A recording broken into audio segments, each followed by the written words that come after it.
Jó napot kívánok! Szeretettel Good morning, everyone. We would like to welcome you on the representation of the European Parliament and the European Commission at our joint event in connection with the Szaharov Prize. We are talking about Ukraine. We are about the role of the media and also how you can report on the war. Just a technical piece of information that I would like to start with. We are streaming the event, so you can also follow it online, both in English and in Hungarian. In Hungarian, you can follow us on Facebook, on the Facebook page of the representation of the European Parliament and the Budapest representation of the European Commission, and on the Facebook page channel of the Hungarian representation of the European Commission.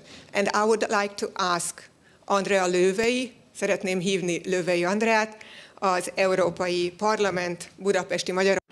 Now I'd like to pass the floor to the head of the Budapest representation of the European Parliament, Ms. Lővei, to hold her opening remarks.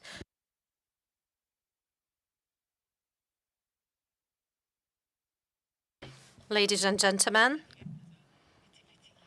there was a bit of a technical issue, but I think it does happen. I'd like to welcome everyone. I do apologize, a bit more of a technical issue. So here at Europa Pont, and also I'd like to welcome our audience in the online space. This event is now a traditional event organized by the Hungarian representation of the European Parliament and the representation of the European Commission. So this is our joint event, which we have had for many years now.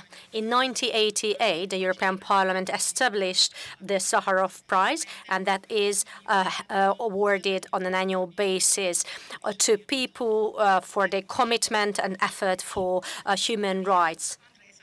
The prize is commemorating Andrej Szaharov, who was a Nobel Prize winner, and the European Parliament awards this prize to persons or groups who have contributed to the freedom of speech and to human rights.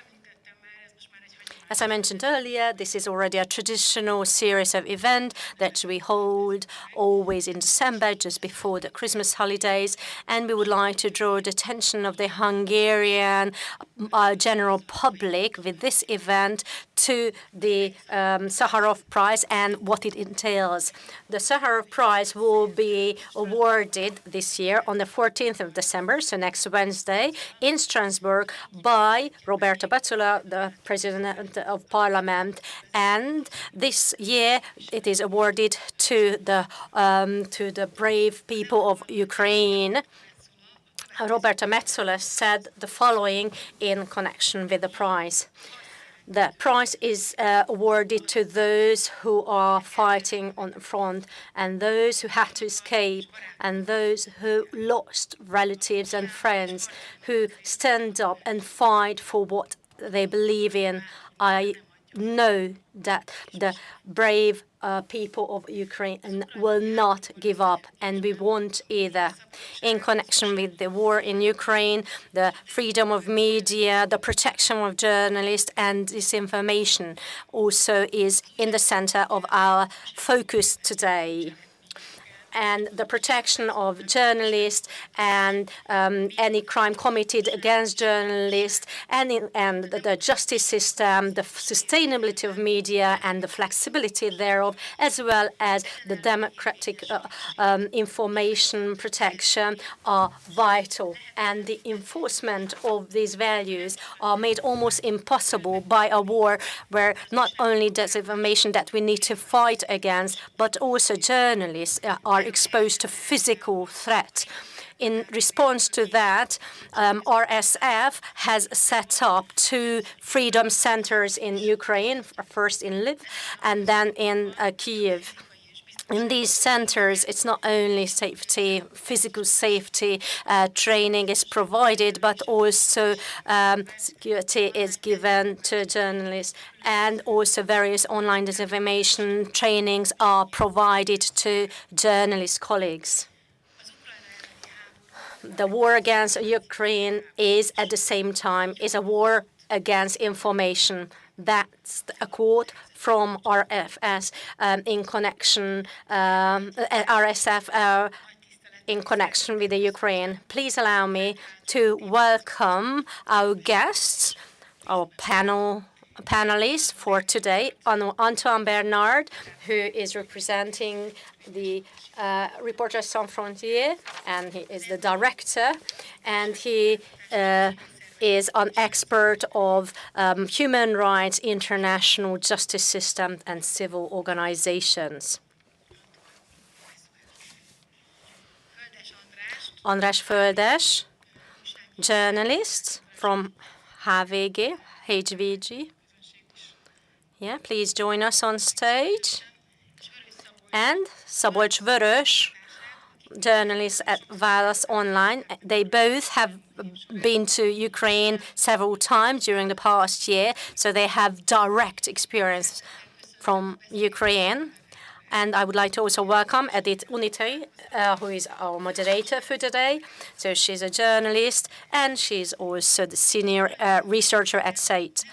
So in the battlefields of Ukraine, it's people are not only protecting their independence, but also freedom, rule of law, and the European values. Today, we have a unique situation to discuss the freedom of information, disinformation, and protection of journalists, and what sort of options and opportunities we have in this context and in Ukraine, and also what sort of impact it will have on our democracies. So these are the thoughts I wanted to share with you. And at this point, I'd like to thank you for coming and wish you a very fruitful discussion. And I would like to encourage our audience here to raise their questions later on. We will switch into English. Most angolra váltunk. And I would like to ask Antoine Bernard for your keynote speech.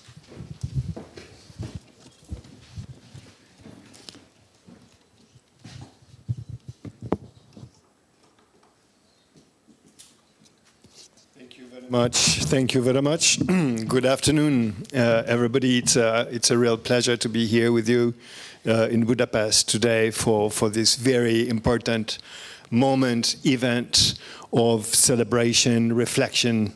It's an honor to join the Szaharov Award tribute to the brave people of Ukraine resisting an aggression war that started in 2014 and turned global on 22nd February last. RSF, Reporters Without Borders, as a Szaharov awardee itself, stands in solidarity with the brave Ukrainian people, and in particular with those brave journalists and media doing their best at high risk to cover the situation for us citizens to access facts, information, and forge our own opinions. For, as we know, this aggression war is hybrid. Kremlin's weapons are first military, of course, and we see the devastation in the civilian population in Ukraine every day.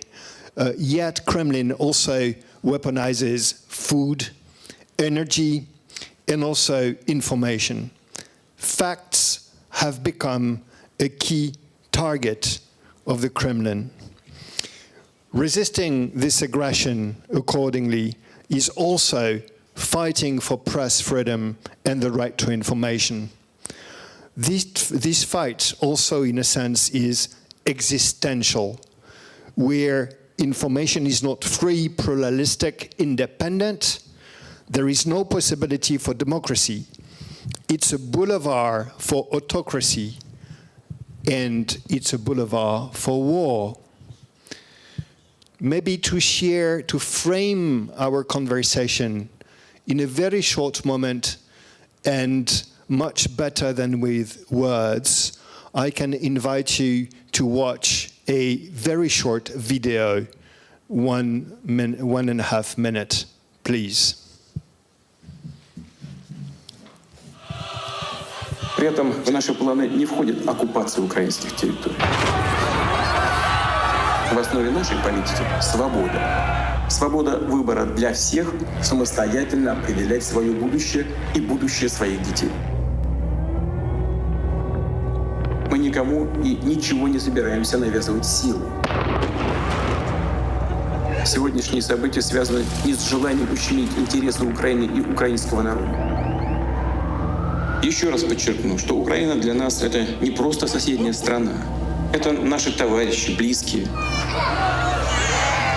Наши парни делают все, что от них зависит, чтобы избежать потерь среди мирного населения украинских городов. А мы с вами знаем, что настоящая сила в справедливости и правде, которая...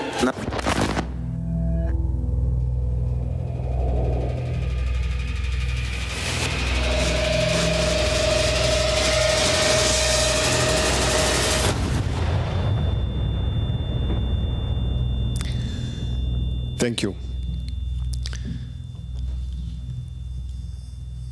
Defending press freedom and the right to information in Ukraine and about Ukraine raises a number of challenges, at least 3.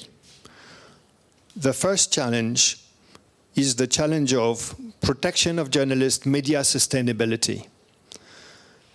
The war came to Ukrainian journalists. They did not come to the war. In a sense, they were not prepared, or at least not equipped for war. And this is why we decided to, as fast as possible, open a press freedom center altogether with our partners in Ukraine, a press freedom center in Lviv and then in Kyiv, and to try to find, buy, and supply basic equipment for journalists to be able to cover the war. This means, to date, 1,200 bulletproof jackets, helmets, solar batteries, 661 first aid kits,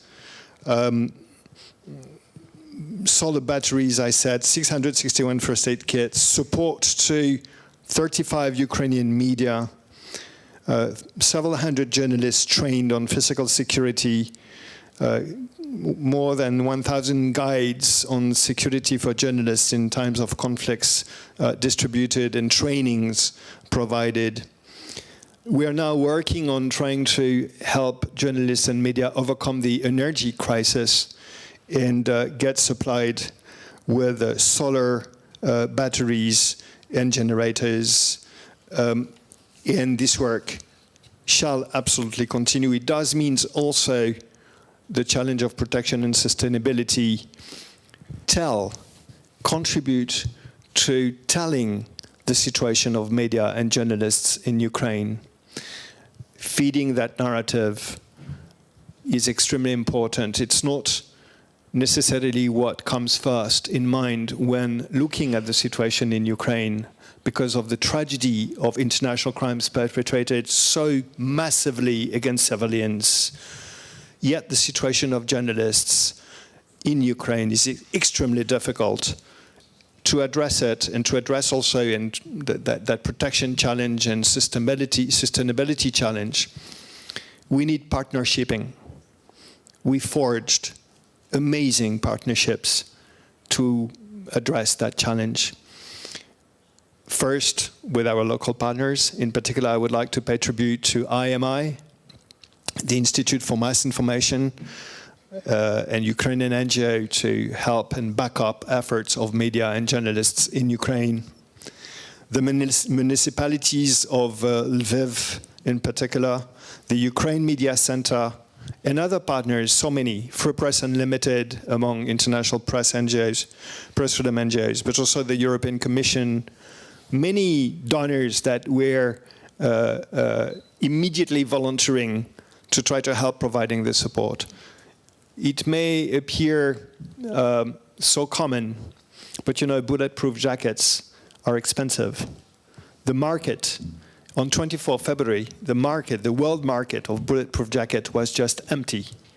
It was really something to try to find suitable ones, buy them, forward them to Ukraine. It's military equipment, it's not easy, and have them indeed distributed. Simple, obvious, it had to be done, it's being done. But I said it's so dangerous, and we have colleagues here who will tell much better than me about the dangers and the risks of reporting in Ukraine about the war. Journalists count many victims. 8 were intentionally killed, murder, in action, but hundreds have been targeted, wounded, in action too, and that raises another challenge, the accountability challenge, justice for crimes against journalists. The impunity rate for crimes against journalists in the world is more than 90%. 90%.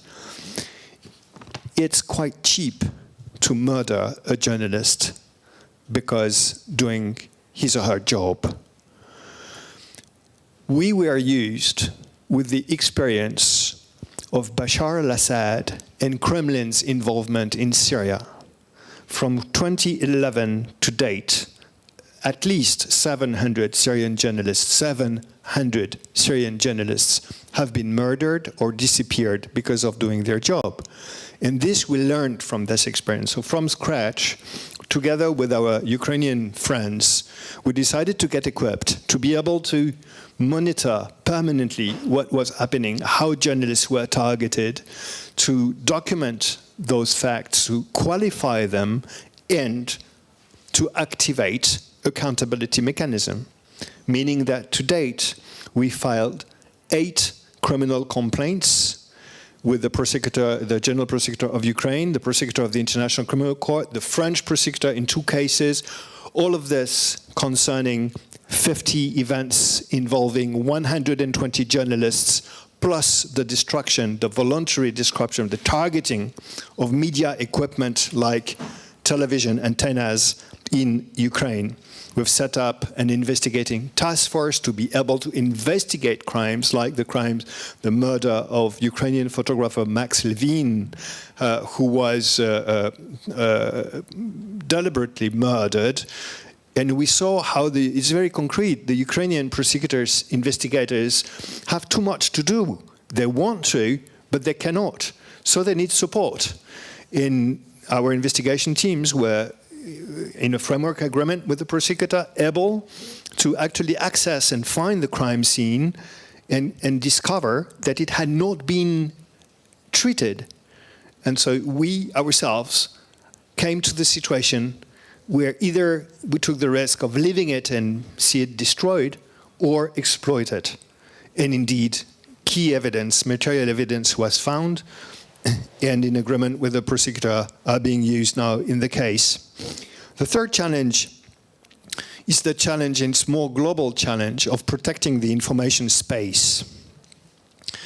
Kremlin's war achieved convincing most EU countries that open democratic information space, in fact, is weak compared to closed information spaces that can propel their propaganda and disinformation with no obstacle. This deadly asymmetry needs remediation. The remediation that was found by the European Union first has been sanctions. Sanctions against Russian media, which are not media, which are propaganda organs. It was, in war times, understandable. We did understand it, yet we felt absolutely no satisfaction with the legal basis that was used, because it comes from a political decision, and it can fuel, quote, reprisals, meaning the Kremlin deciding to ban some international media reception like it did with 8 of them, and justify it in the name of a proclaimed symmetry. you forbid mine independent media, I will forbid yours. This is wrong. This is why we did two things, and we are doing two things. One is to litigate, to go before the judge and to the national regulator, actually in France, to try to get, for instance, a decision to forbid the use by Russian propaganda televisions that do broadcast into Russia, but also in Ukraine and in Baltic states. And to do that, they use a satellite named Eutelsat, several actually, from the Eutelsat company. It happens that this is a European, but a French law company. And so we've litigated to get this made impossible. The French regulator, a few weeks ago, first decided that it lacked legal basis for that. It lacked jurisdiction. So we decided to take that decision to the Supreme Court of France, the administrative Supreme Court. 10 minutes ago, literally 10 minutes ago, I just learned that we won. And it's the first time ever that the French administrative Supreme Court does break such a decision in that field, meaning that there is now a real legal basis, a serious case about the fact for such a satellite company to contribute to propelling international crimes, incitement to genocide, hate and violence propelled by propaganda media from the Kremlin. Now, I spoke about three challenges concerning journalism in Ukraine. If I have just a few more minutes, I won't be too long in it. 2 minutes. I would like just to say that it does imply also confronting challenges to support Russian journalists. And I will, to be short, just mention three. You remember from 4 March last year, when the Russian law was amended, with 15 years imprisonment faced by anyone, in particular journalists, who would disinform, quote-unquote, about the, quote-unquote, special operation. This led to a mass exodus of hundreds of journalists and newsrooms, independent ones. The first challenge is, of course, their evacuation and their resettlement, and their sustainability, because all of them want to be part of confronting that disinformation through doing their job and reporting to the Russian people about facts. This is why we created a special program for that called the JX Fund, the Journalists in Exile Fund, and we're able to mobilize funding and support for dozens of such media. The second challenge is very simple, the challenge of censorship. Kremlin does block websites. We invented a solution to create in 5 minutes mirrors. It's a program we call Collateral Freedom. You know Medusa, you all know Medusa. Medusa's websites, including app, function thanks to the mirrors that we've created. And when I say function, it means an average audience of 150 million unique visitors per month, average, since last March. It's serious. It functions. The third challenge is the disinformation challenge. Again, because those TV channels I spoke about are Russian TV challenge. I referred to that French Supreme Court decision we just got, but we should go beyond that and find structural solutions. And that's my conclusion, the lessons learned. We need to stop running after the train. Of course, we need to provide bulletproof jackets. Of course, we need to fight in court. Of course, we need sanctions, but we need more than that. We need to address the root causes of such situations. And this means be imaginative, find solutions. Eventually, that fantastic award, Szaharov Award, to the Ukrainian people and its bravery is an invitation, but the Ukrainian people every day calls us into much more than action, ambition, upgrade the guarantees so that our universal and European standards are effective and that we stop running after the train. This is our main challenge for today. The EU institutions understood it. We have a Digital Services Act. We will have a European Media Freedom Act. But I'll tell you, and I hope we'll discuss it, in our view, it's not enough. And precisely the draft, the good draft by the European Commission of the European Media Freedom Act, doesn't answer the challenge of ambition that the Ukrainian people and journalists call us to. Thank you. Thank you very much. So, Antoine, you brought up quite a number of questions and challenges, and it's hard to believe it's been 9 months since the war is going on in our immediate neighborhood, and a tremendous toll is taken.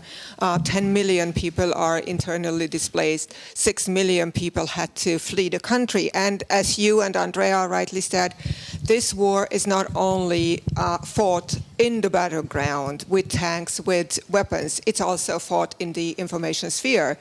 And this is what we are going to discuss a little bit here, because I believe journalists have a key responsibility, but also a key task to inform the public about what's happening in Ukraine.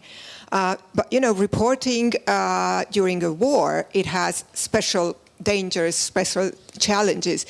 And hopefully we will still have time to discuss social media and disinformation and how propaganda is influencing reporting. So my first question would go to András Földes, who is a renowned journalist and he's quite experienced in war reporting. András, to what extent is reporting about Ukraine is different to your previous assignments? You have been to Afghanistan, you have been a lot of places. Is this different? Is this more dangerous or less dangerous? What are your impressions? Yeah, well, I'm not really a war correspondent. I'm a journalist who happened to work in conflict zones, and I'm more focused on humanitarian issues. So I don't do reporting on military actions. However, I've seen, some war zones from the perspective of the people. And the fiercest fight I had seen in Iraq as a war that was against the ISIS. And the rest of the countries, like Afghanistan, were like, countries with sporadic fighting, and it was not between regular armies. And what I've seen in Ukraine is like a very traditional Second World War style of war, which I think all of us thought it's behind of us. It will never happen again. So even in Iraq, there was a regular force of the U.S. and Iraqi forces, and less regular forces of ISIS without uniform and stuff. So that was a war with not so visible front lines. Here you have seen front lines that is very typical and very well known from our history lessons. So it is very dramatic and very very shocking to see such an old school war that is fought now in Ukraine. And the challenge is, well, in one side, it's less dangerous because you know where is the front line, so you know where to go and where not to go. If you approach a certain line, a certain area, you know the dangers are increasing. So this is something that helps our work, or at least helps my work, to know how far I can work, how far I can go and work safely. But also because Russia uses these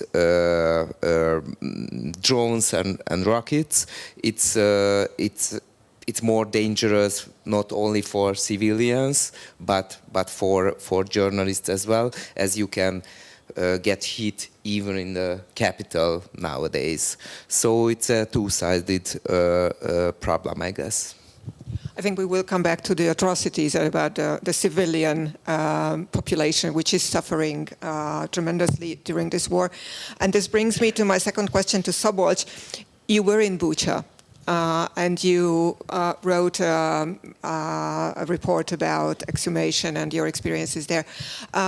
How can you remain objective? How can you kind of distance yourself from your personal feelings? Or that's not a must. You can bring in your personal feelings. I mean, I'm just wondering, objectivity should be one of the main, characteristics of journalism. But can you be objective in a war or in a situation where you see dozens or hundreds of corpses, also children and women?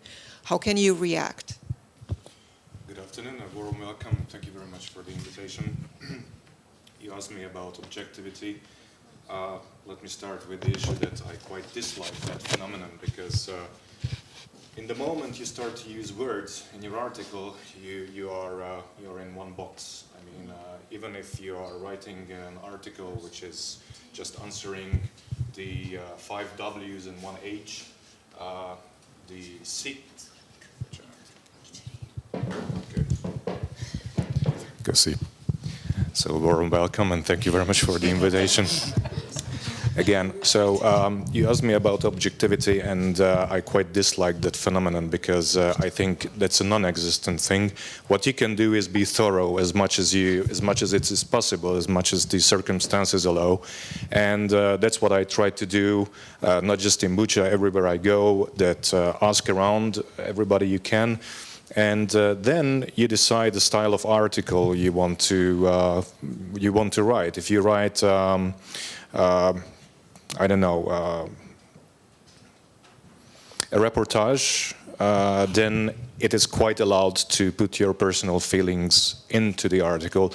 Of course, the reader or the audience is not concerned mainly about your feelings, but sporadically you can pop those candies, and well, that's what I did. And I think even with this writing style, I guess no one could question that what happened there was written in the article, and what was written was quite thoroughly said. I'm not saying it was 100% objective in the sense what, I don't know, a philosopher would mean on objectivity, but I guess going back to your question, it's quite impossible to fully exclude your feelings and your experiments, what you witnessed there. Was this something that really impressed you? I mean, how were people reacting to you as a journalist? Were they open to talk to you? Were they ready to share their stories? Or that was also a bit of a problem there? I've been to Ukraine 3 times since the war erupted, the full-scale invasion, as it is called in Ukrainian terms. So they are quite open. I mean, Ukrainian population, I guess they understand that as much as they talk to the journalist, the bigger chance is there for the truth to be told. And this is what they understood, and I witnessed no objection even from old people in villages that they didn't want to talk. They want to talk. They want to tell their stories. And when you find 3 persons in one village all telling the same story, I guess that's a pretty good indication that it is something close to the truth. Antoine, let's talk a little bit about the media in Ukraine. You said that Reporter Without Borders set up those press freedom centers for Ukrainian journalists. How do you see the media functioning nowadays in Ukraine? How versatile they are? Can we actually talk about freedom of expression in times of war, or there are certain restrictions, what they can write or what they should write about? Thanks. Actually, I would rather speak of right to information or press freedom than freedom of expression. Not that I dislike freedom of expression; it's absolutely key. But lie is not among the illicit contents. It's licit, and lie, when it's manufactured with disinformation and propaganda, can just kill democracy and lead to war. So about right to information and press freedom, what was very impressive was that in the first days and weeks of the war, the media in Ukraine, which were already suffering a crisis like most media do because of the unfair competition from platforms, suddenly were in a very, very big crisis because their main sources of revenue had left, in particular from advertisement, etc. So there was a huge financial challenge to try to substitute that income, at least with minimum resources that could help maintain their activity. So just, I could expand a lot on this, but just to be short for the conversation, when I earlier spoke about the importance of partnershiping, that was something very important at that stage, how many actors decided to try to fill that gap and mobilize to help media just be able to maintain some activity, including small media on covering the war on fronts, and so that was one important aspect. The other aspect I referred to individual journalists. You've met many, I'm sure, during your reportage. Ukrainian journalists, very, very brave, very courageous, and even sometimes at a point that they were ready to take risks that are too many risks to get something. And so it was all the most important to do our best for journalists to be able to be equipped and trained on security issues, a minimum, the minimum requirements. So in a sense, I would summarize in one word, which is bravery. I don't know if it's, well, we see the positive dimension of it. Being journalists, I don't know, I'm not, I'm a lawyer. You are a journalist, so you can comment better. Is bravery an asset or too much a risk in reporting? But I feel we saw bravery among Ukrainian journalism, and we do still see it, in fact. András, you work a lot on humanitarian issues. You said, how much or how big is the devastation you saw in Ukraine, and how does the Ukrainian society react to that? And if you explore a story, who do you work with? Who are the people you trust building up your stories? Well, the destruction is shocking. So if you go to those places which are affected by the war, you see, as I mentioned, Second World War style destructions. So like buildings destroyed and ruins and rubble all around. So the scenes that we thought we only knew from the films, and you see that kind of destruction. And this destruction affects the civilian population. So it's not only, army bases or airfields or areas like that. But I've been to Borodyanka, which is nearby Bucha. I've been on the by the eastern front, Liman, which is nowadays in the news, Kupiansk and Izium, where other like mass graves were found. And the city centers are completely destroyed, and key infrastructure is missing, like no electricity, no gas, no heating, which is a problem. It's not a new issue, which comes by these new strikes of the Russian army, but it was destroyed during occupation. And how the civilian population reacts on this? Well, I've seen some differences. between eastern part of the country and the center part. So when I visited the area around Kiev, that was recaptured like almost half of a year ago, people were angry of the Russians, and they were really motivated to do more against the invaders. And on the eastern side, I saw anger, and I saw also some kind of unmotivated attitude. You know, these people were under Russian occupation for 7-8 months, and also you have to know most of the people, like 70% of the population, had left. So all those people who had the mean or who had the motivation or who were younger, they left. So only, you know, older people or poor people stayed at those areas, and those people who had some kind of crazy sympathy towards Russia. This is 20-30% of the population, like these groups all together, and some of them were angry, but this population is already, you know, in a bad condition. So they were not the well studied, or they might be, you know, pensioners or older people, and I had seen some kind of, you know, unmotivated attitude, like, we don't know, we just want to leave and whatever.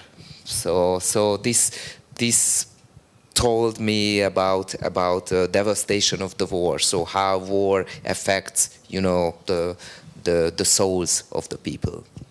Were they disappointed in Russia, which used to be like the country they perhaps cherished before? Yeah, you know, those pro-Russians are just a small percentage of these groups I've mentioned, and I don't know, they were just, you know, people who lost their goal. They don't know which part they want to align with anymore. They just gave up, you know, any kind of hope, and they said, you know, we just want to live this. Well, but also you have to know that I visited these places like few days or a week after the fight had stopped, and, you know, they basically just came out from the cellars and they safe places. So, you know, they might have a different vision now. Like after a month, they had been freed, but they just lost their vision. So many people don't know what to do, and also, you know, an effect that because these places are so close to the front line, still so close to the front line, that these people, one of them told me, like, I don't want to tell my feelings, but who knows what's going to happen. So they expect that Russians might come back, and then all those words that were told me would be some kind of threat to their security later on. So it's a very difficult situation. As closer you get to the front line, the situation is getting more and more blurry, and you get less clear answers. And you have to have, to answer your last questions, you have to do as many interviews as you can to talk more people and ask the same questions to have, for example, the effect that Szabolcs mentioned, when something is mentioned by 3 different sources, you can be sure, yeah, that's a fact. But you have to do like a lot of interviews to get some kind of clear picture of the area. Szabolcs, how do you prepare for such a trip, and how important it is to speak the language or to have like a fixer? I don't know how you work and whether you work together with Ukrainian journalists or anybody who is helping you on the ground. Yes, there was a person, he was a native of Zakarpattia, which is the westernmost region of Ukraine. He understood Hungarian as well because the granny was Hungarian and he spent the summers there, so he understood it quite well. And when something was not in his mind in English, he switched to Hungarian, which he otherwise wasn't prepared to use. So Zakarpattia is a strange region of Ukraine, to say the least. So I was attached to him, and of course he helped me to convince people who were otherwise refrained to speak out, and to massage them verbally that this is a trusted guy, you can talk to him, you can speak out to him. And fixer is one of the most important element of such a trip. Doesn't matter if it's Ukraine, any other war zones or conflict zones. Not necessarily because he speaks the language, but because he knows local circumstances, which checkpoint is, what's the attitude of the soldiers of certain checkpoints, who to smile to, what to say. So it's quite a big help because obviously, unless you are a colleague of some major Western media outlet, you have limited time there, like 5 days, 7 days at best. Therefore, you have to be quite concentrated and you cannot afford yourself empty days. So the fixer is the person who makes you fill those days. So this is the start and ending of all war stories. Otherwise, about the preparing, clothes warm. I mean, dress up warm, and the less equipment, the better. So, feel yourself comfortable as much as you can, and leave the unnecessary things in your bedroom at home. That's and security-wise, because I saw your pictures, you were wearing probably bulletproof, or that like a press vest. Is it also bulletproof, or is it something that can save you or defend or protect you? According to the description, it is. Fortunately, we didn't have to prove that, whether it was or not. And concerning the press sign, it's mandatory. So if you don't wear it, security forces will come on to you and ask you to wear it. As for security, the Ukrainian army is quite professional in this sense. Obviously, your file is in the Ministry of Defense because you have to go through a thorough back check. It can last from 2 days to 30 days, so you never know when do you get the permission, which lasts for 6 months. So the last time I was there, it was in April, so I have to do it again, this whole procedure if I plan to go back, which I do plan to go back, so I have to do that. Because this is the guarantee for the Ukrainian state that you know that you are not, you don't work for the enemy.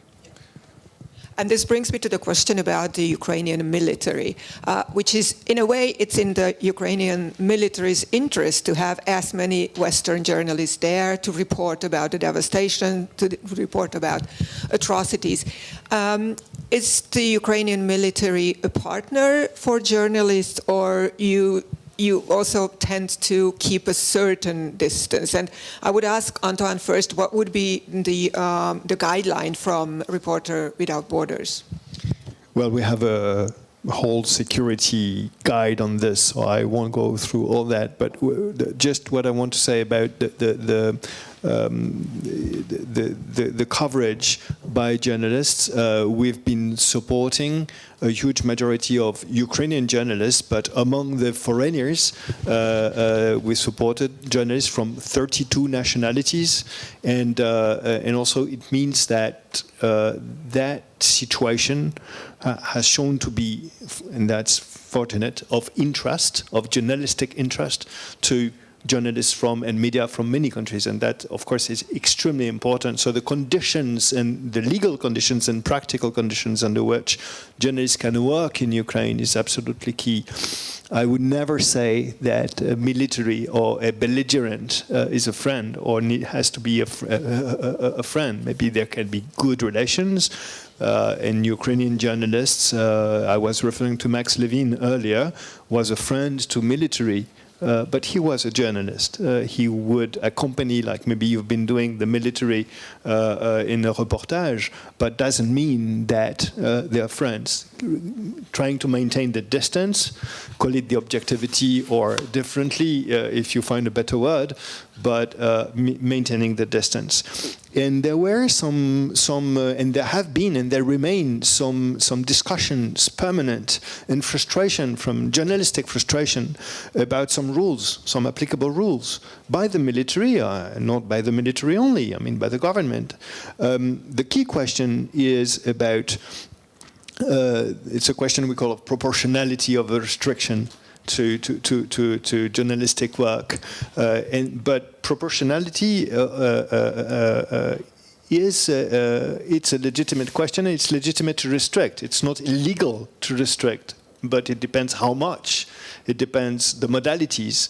The reasoning behind such restriction are, for instance, that when there's a shooting, then it's forbidden to take a picture before 10 minutes or before 20 minutes to prevent having the source of the shooting located and justifying reprisal.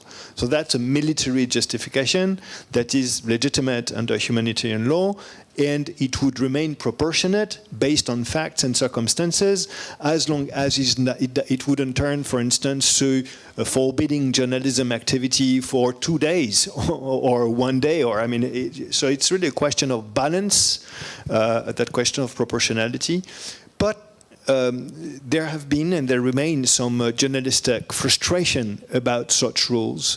And we back them up and we try to dialogue with the Ukrainian authorities saying, are you sure about this? Because it appears, but most of the time, and if not, yeah, I would say most of the time, I wouldn't give a percentage, but most of the time, our conclusion is that the restriction is proportionate, but it deserves permanent monitoring. And what is interesting is that there is that dialogue is possible, as you were saying, with the military or the security services. They listen, they pay attention, and this is not frequent in a conflict situation. I mean, you have experience. It's not always easy to dialogue with the military and to be able to convince them that their decision needs to be adapted. And so here there's something. But it needs to be permanently vigilant and careful and monitor that situation, of course. Andras, what's your experience with the military? Do you have any experience on the ground? And the follow-up question, perhaps a trickier one, is there any chance to reach out to the Russian side and to talk to them, or rather not? Yeah, well, I would quickly answer this one. It's very difficult and not advisable whenever you reach the other side, then you are not really trusted by Ukrainians anymore. They will know it, or they would know it by secret service, and then you are not trusted anymore. And it's I think it's written in the guideline that you should not enter the occupied area under Russian rule, which would be a great thing journalistically to enter, for example, DNR or Crimea nowadays, but then no more Ukrainian reporting. So unfortunately, this is the situation. I can understand this. It would be better to have the chance to see both of the sides, but this is a war, so we have to choose. And about military, I have to add that it's not only military. You have to deal with different kind of security services. So the military, the police, the secret service, and other units like these these units that are set up by every village and town. Territorial defense. Territorial defense, yeah. So they work together, and you have to deal any of these bodies during your work, and the most important thing is to have this kind of press card issued by the military that is accepted by other forces and units, and you have to know that the Ukrainian forces are quite open to the journalists, but they have their own goals. So if you remember, or if we remember the days when Kherson offensive was on, and no information was available from the Eastern Front, everybody was talking about Kherson and Kharkiv, where the real war went on, was not accessible, and information was manipulated by Ukraine. So this is a good example that they use the informational space for their advantage. And then, not only the Russian side, but also the media was fooled by Ukraine for reason, because after they just released the statements that we recaptured 9,000 square kilometers of territory by the Russian border, which was not allowed to see by the media, while everybody was focusing on Kherson. So this is a good example that Ukrainian military has their own force to alter the information. But we have to work in these circumstances. Most of the time we can get by with this card. So for example, you can be outside after the curfew, and it is accepted. So I had several cases when angry military were approached us during the night, and we were out on the empty streets, and then I showed my press card, my official press card, and it was accepted, and they said, okay, go on and do your work. So it is okay. But it's also, you have to aware of the fact that everybody is really, nervous, and there's a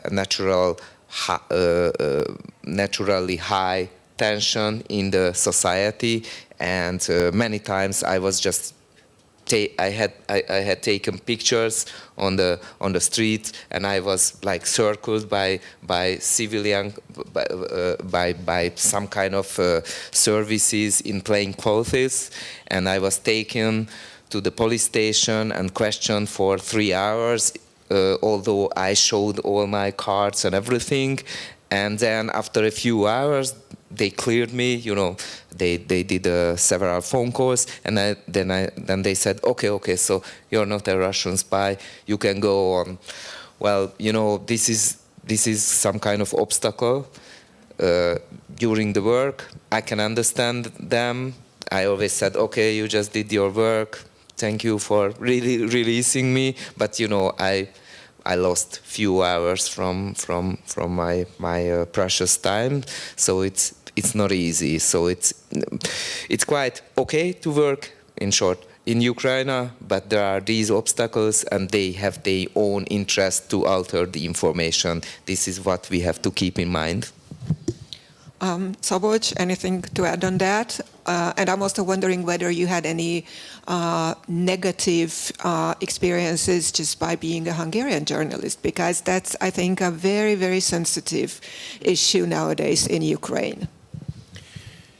I'll answer that later. Just adding to what Andres said, and back to your previous question, whether we should go to the Russian side, I think you can only do it once, because even if the Russians give you the permission, which they wouldn't if they read my articles for sure, then Ukraine wouldn't let me in. Of course, it would be nice to see Mariupol. It would be nice to see other areas which were heavily affected by the war. By the way, I've been in the Donetsk People's Republic, so-called, in 2015 when rules were not that clear. And I had several problems because of that, because in Ukraine, if you enter and you exit, you get double stamp. And if one stamp is missing, then you are suspicious. And of course, the Ukrainian, there was a border guard there who stamped one stamp in my passport when I entered Donetsk, and when I came out, they failed to give me the second. And I had some issues on the border, and I was just saying, you know, I was in Donetsk, it was your job to give me that second one, so where is it? I don't know. So, but in 2015, in the initial phase, it wasn't that well structured, so wasn't the military, by the way. And now everything is quite clear now, especially compared to the situation in 2015 or 2014. As for being a Hungarian, I think it's quite an asset now, because people, and especially politicians, are willing to speak out their mind for you, just because they know you're Hungarian and there is a slight chance that you will deliver the message. So I was afraid. Because you know, the tension between our governments is quite is not an advantage, to say the least. That's what I thought before I went to Ukraine, but it turned out that it's actually quite the opposite. So if there was, I don't know, 3 journalists from 3 different countries, which has the size of Hungary, for sure there was the Hungarian they first would speak to. And it happened several times during my trips, so it's quite okay. So, and even in the level of the civilians? Well, of course, first you have to convince them that maybe you are not a fan of what the Hungarian government is doing regarding the Ukrainian bilateral relationship, and because of course they read newspapers, and you don't have to be an outright Ukrainian propagandist to write that something is going wrong in the bilateral relationship between Hungary and Ukraine. So after you explained who you are, there is no problem. Before we start the last or the almost last round of questions, I would like to remind everybody who is watching us on Facebook or on YouTube that there is a possibility to ask questions. We will have like Q&A in the last 15 minutes. So if you could send us questions in a written form that I will read out and I will ask our panelists. So just in the next 20 minutes, you have the chance to do that. And the question I would be, well, 2 things. And one would concern the 2 Hungarian journalists. And this is when you publish your reports or your videos, what's usually, I mean, how is it received? How is it received in Hungarian media? How is it received by readers or on social platforms? What's your impression? Can you contribute to like a change in the Hungarian society or even in the political level? Or it's just a bubble you are actually writing to and it doesn't go beyond that? András? Well, as far as I see, partly it's the bubble, so especially in Hungary, where we have the propaganda and the free media, the the remaining part of the free media, people had chosen sides already. So there are no really actors in between. Or yeah, we can go into argument about that, but that's my short description of the Hungarian media scene.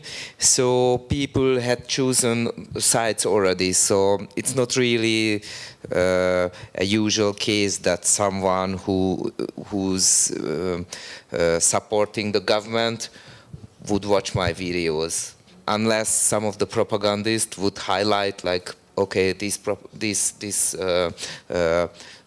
journalist, this Soros media journalist is telling lies about or dearest Russia, but it's not really a case. So it stays in the bubble, but I think it's really important. It's still really important because people need information from the ground and information that is transported them by their fellow countrymen who see the world from the same perspective. So it's always a big difference to, I don't know, to translate an article from the BBC, then send our journalist who have the same kind of questions than the average Hungarian and can answer those questions. So I feel, I'm sorry, I thought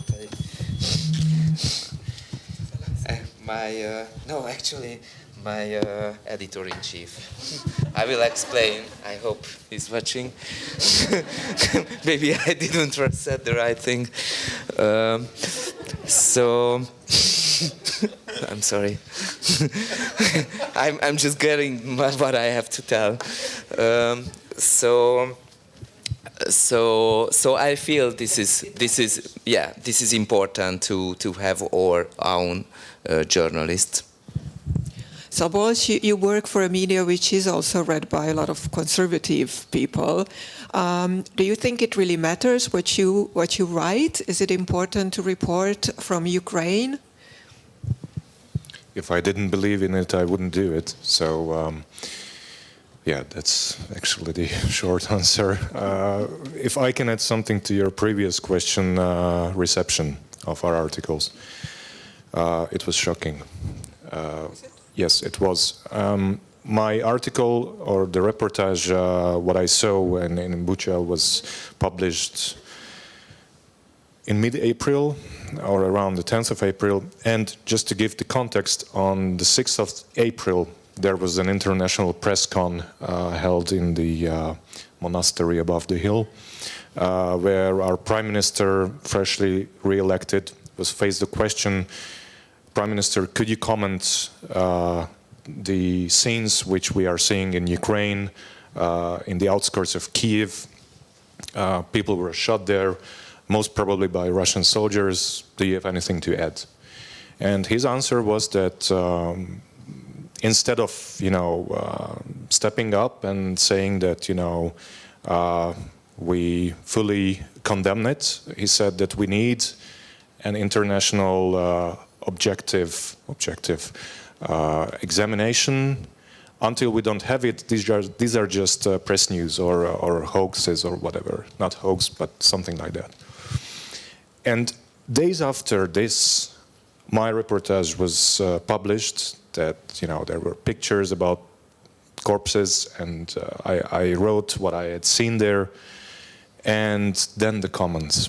And it was actually more shocking than what I've seen in Ukraine, because these are my own compatriots, my own fellow countrymen, and the comments there were just, I couldn't believe that this is happening here, and I couldn't believe that this pro-Russian mindset is so widespread in this country.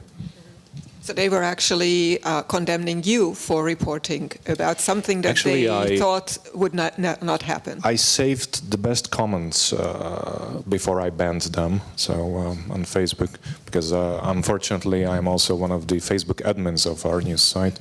So one of them said that, the one who wrote it, that should be burned into that mass grave. Then the second one asked, hey, that's a new plastic bag for corpse. Was it taken out freshly? And what do you say? Those freshly taken out corpses were put into a new bag. That's it. And I mean, and it all traces back to the answer of the Prime Minister. I'm fully convinced by that. And this brings us to social media and the importance of social media in times of war. How can we trust social media, and can the social media have a positive role, or we should be very, very careful with it? A lot of information travels in social media, in Twitter. That's the fastest, basically. But I mean, how should journalists really relate to those channels? And Antoine, what's your take on that? And then I would like to ask my colleagues here in the panel. I think all of us who are a bit elder than 22 are fully aware of the fantastic chance of having had access to social media for years and how it has facilitated access to education, interaction, social interaction, etc. We're aware of that, of course, all. We've experienced it. But after 22 years, we've learned how disinformation, propaganda, or whatever content circulates 6 times faster than trustworthy information. 6 times faster. Why is that? The key reasons are 2, at least. I'm not saying it's not from RSF, it's from Massachusetts Institute of Technology in 2018 that did the first very, very important study on this. And then it was propelled in particular in the Forum on Information and Democracy, which is an initiative that RSF took in 2018 and which is now gathering 50 governments trying to boost research and support research on the topic. There are 2 reasons for that. First, the business plan, the platform's business plan, meaning their algorithm, which is just programmed to give an advantage, to push, to propel divisive contents. And the most divisive, the most they are backed up by the algorithm. That's just a business plan, because this means more advertisement and accordingly more money. There are some media markets where more than 90% of advertisement income for mainstream media have moved to social networks. 90%. So it's added to this the fact that that the algorithm accordingly have social and political and economic consequences because of that way of being programmed. The second reason, and we should not ignore it, is about human bias, our own bias, because we are much more attracted by doubt, uncertainty, and fear. So sex, games, and lies, basically. But just now we're aware of that. So meaning for journalism, and how to have that absolutely key social function, I'm speaking of journalism, social function of having trusted third parties that go to Bucha, that go to Donbass, that go to have a professional look at and report of facts. When I say professional, it's because they are bound by not first and foremost rights, but first by 10 duties. 10 duties. I'm speaking here of the professional ethics of journalism as enshrined in the Munich Charter of Journalism from 1971. It starts with duties, not with rights. And of course, rights follows. But the duties are what were just explained. The duty to cross-check. And sometimes to have to cross-check not twice, 3, 4, 5 times, and so much more to get the complete picture. So how to make this costly activity be rewarded in a context of unfair, not only dangerous and risky to death, but also unfair competition context. And this is what needs to be addressed, and the awareness that it needs to be addressed, in fact, is very recent. Just I'll conclude answering your question on that fact. What, especially in the EU, fortunately, society and finally institutions came to understand is that what has been lacking since the beginning is platforms' accountability. And the fact is that the current system was built on the legal principle of immunity for platforms. And this is very concrete. It lies into law, in particular the US law from 1996, which says, let's consider that platforms are just intermediaries. There are some, there are the tubes, nothing more than that. And so they shouldn't be held accountable for nothing, except with one or two exceptions. But a regime of immunity in a society has led, that's at least at RSF, our analysis, to a situation of being over-powerful. It means now that the chief editor of the Planet, we should avoid that it's a chief executive of a state, as we see more and more, but also we should avoid that it's Mark Zuckerberg. We need to have something new in between to hold platforms accountable for the public interest issue, to remain to the public interest issues and not to be privatized.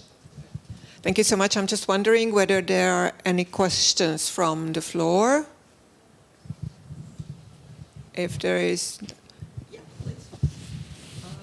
Can we have a microphone, please? Or, I will do that. Köszönöm szépen. Hogyha lehet, magyarul tenném fel a kérdést. If possible, I would like to ask the question in English, and then I will understand in Hungarian. I'm from the Ukraine, I have a couple of questions. I do have my own opinion. However, you saw these situations up close. Personally, the first question is whether there are conflicts between the Ukrainian and Russian-speaking population among the civilians in the Ukraine. And that's the first question. The second question relates to the military. What about their supply of uniforms and food supply? What is the situation there?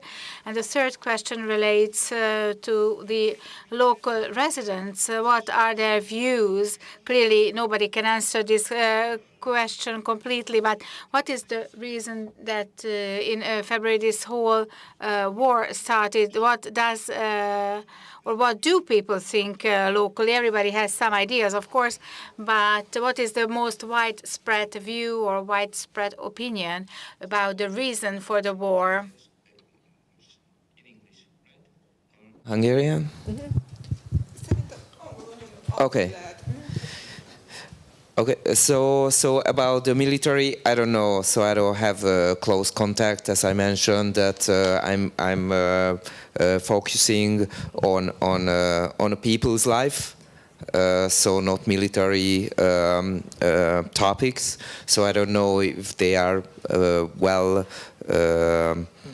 kept or not. I believe yes, but this is I just know from reading the news. About the reason of the war, they are really emotional on this. So these are just the emotions I got, that this is the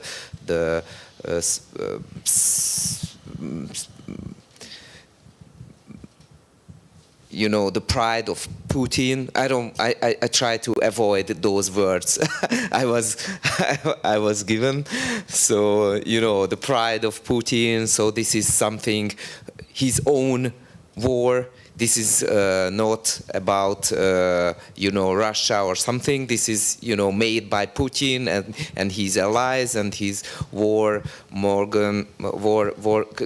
those who are crazy about war. So these are the answers I've got about the reasons of the war, but I didn't study this particularly.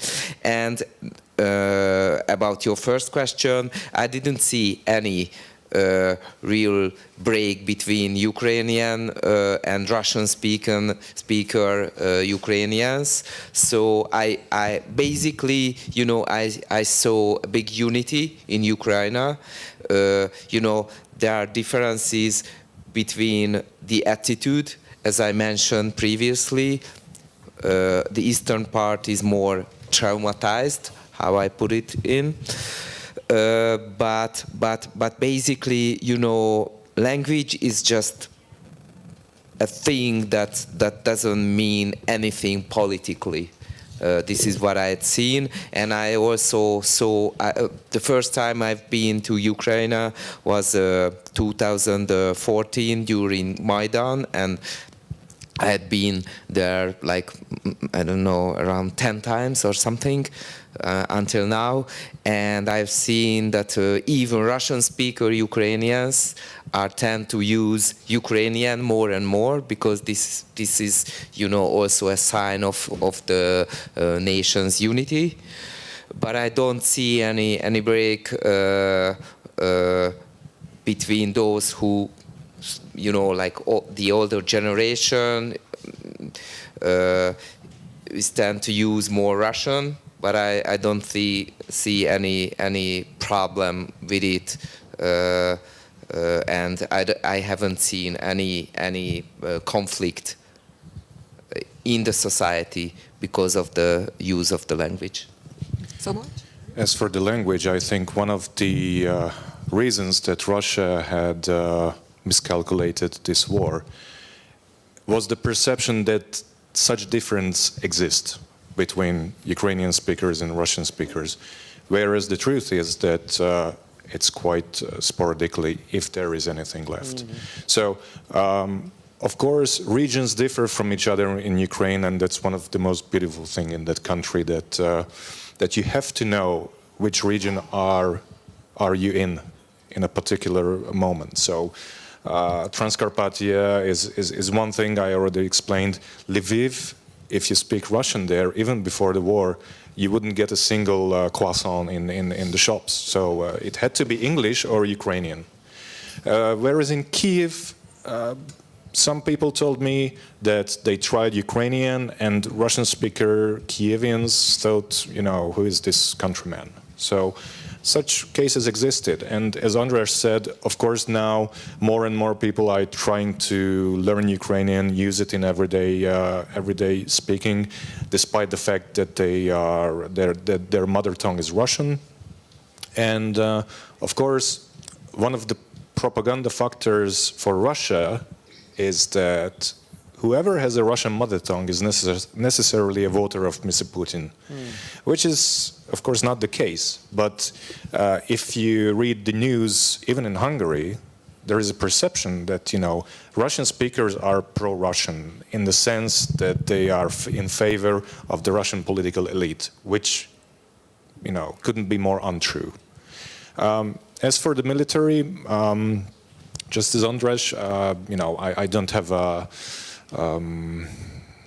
fresh information about that, but of course the necessity of the Western support is crucial. So without that, I guess things would be different, much more different. And there was one, the reasons of the war. Listen, I think they cannot explain it. If they put hand on heart, there is no answer to that, because deep inside they do have this feeling that, you know, we are neighbors, we are I don't know, relatives. We have relatives in each other's countries. We work in each other's countries. We have hundreds of connections in each other's countries, and that's the thing which makes them this war unexplainable. And only curses come out when people ask them, you know, why could it happen? There is no answer. We are almost ending our time, but there is a question there. Yeah, and that's the last one. Köszönöm szépen, nekem egyik kérdésem. Thank you very much. I have a question and a proposal. So the question is, and I have to point out that we really enjoyed the report of the colleagues who were close to the front line. The question relates to people who live in Russia, Ukrainian, Russian ones, or journalists who are against the war. Clearly, you can't run back and forth among the front lines. The big question is, can we manage to get kind of an objective war correspondence in spite of the censorship coming from Putin? Is there any anti-war resistance, for example? I would be very interested in both in the Ukraine, among Ukrainians and Russians, because within Russia there are Ukrainians as well, and they are probably against the war. So actually here, objectivity is not a good usage of words, because we can't hold journalists reliable or accountable for that. If one country attacks the other, of course, we are social beings and we can be objective, but you don't have to be objective. But something that can, for which you can hold the journalist accountable, you can't have double standard. I personally hate basically double standard and lack of accountability. In other words, if somebody or the Russians carry out war criminals, it has to be publicized. But similarly, if the Russian militia, Russian army commits that, the same should be done. Crime is crime. There shouldn't be any double standard. The same thing happened in the European Parliament. It was said that Russia is a terrorist state. I said, all right, I agree, I sign up to that. If we look into the Chechen war and now the Ukrainian war, it is true. But let me add then that the United States and France being responsible for hundreds of Algerians' deaths, and Britain and China, who still keep thousands of people in concentration camps. So the double standard, and that's my proposal towards the Western journalists as well, do not allow for a double standard. If something counts as a crime on one side, it is a crime on the other side. So let me make a remark concerning Putin. I think he's a very cynical colleague, and when I read his book, and there were all these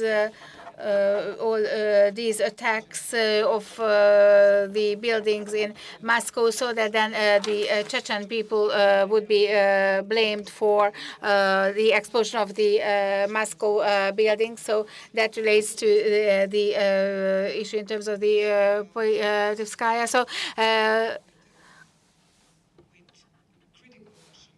journalists or people who think critically of Putin. Any take on that? I had some dozens of Russian colleagues working in Russia, not working in Russia anymore. So they are in exile in Riga, in Vilnius, in other parts of Europe. I still have some colleagues who work there, for instance, for Kommersant, which is still a reliable news source, that economic daily newspaper. But one of them called me to give a comment for some decision of the Hungarian government, and I said, I can give you the context, but there is no way you will publish my name in the Russian media, because I don't think it would be fair, and I don't think from my side it would be professional. Not to mention that it's a reason for Ukraine not letting me in the country. Doesn't matter if it was published in Kommersant and not in RIA Novosti or whatever. So all in all, I guess the trusted journalists and colleagues, most of them have left the country, and that's one of the sad consequences of this bloody war. Thank you very much. Well, our time is up, but let me just, before I thank to the panelists for the great intakes and presentations, and also sharing with us your personal experiences in Ukraine, which I think is essential to understand the conflict and to see what's really happening there, and for Antoine for the very professional overview of what Reporter Without Borders can do and how an organization like that can help journalists. I have two duties, and one is to announce the next event here, which is going to be on December the 15th, and this is going to be a film presentation, a documentary from Romania called Collective, which is going to be about a tragic fire which killed over 60 people in 2015 in Bucharest. And this film won the award of Best Documentary of the European Film Academy and the Lux Prize of the European Parliament. So this film will be presented here on December the 15th, and there is going to be a discussion with András Szabó from investigative news site Direct 36 after the presentation. So this was the technical announcement I had to make. And there is a second one that I would like to invite you to a small reception after the discussion, and we will have a chance to continue our discussions there. Thank you very much for being with us. Thank you very much for coming and taking part in the discussion. And of course, thank you all who followed us on Facebook or YouTube. Goodbye and have a nice evening.